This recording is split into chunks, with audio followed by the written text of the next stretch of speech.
is ongoing. Okay. Just in 1 minute, you have just said it. You have hit the point now. Cost reflective, for sake of argument, is 120 naira. Okay.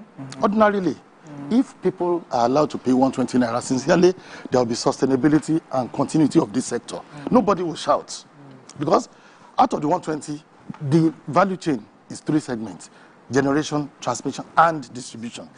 The cost to the GENCOs, the capital investment, operation and maintenance cost, staff cost, 60 naira. There's a transmission company, which is the owner of the national grid, that undertakes the long distance transportation of power from the point of production to the point of distribution. That is TCN. Their own cost is 10 naira. The distribution companies that we have across Nigeria that takes power to the doorstep of household, businesses, and industries, their own is 50 naira. So total is 120 that you should pay as a consumer. The distributors, the discos, are the closest to the people. So they are the one that collect of everybody. Once they collect 120, they will remove 50 naira at source. You give transmission 70 to embed, that is the middleman.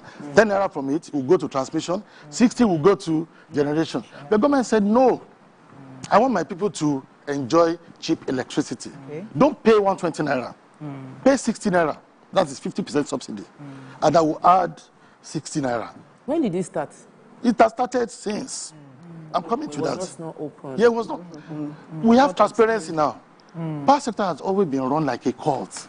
Nobody knows, which is why I said this our discourse has led to national awareness. So I'm saying now 60 naira collected from the consumer to the disco. Disco, of course, they will deduct their own full 50 naira. Okay. Yes. And there's 10 naira left. The 10 naira left, they give it to embed. Government, give it to embed. Embed will ask government, give me 60 naira to augment this so I can settle the other 2 operators. Government said, I don't have money. Okay, they will only distribute 10 naira between the 2 of them, which is that remaining 60 naira has now accumulated over time. That is it. Let me go ahead, Ramat. Okay, sir.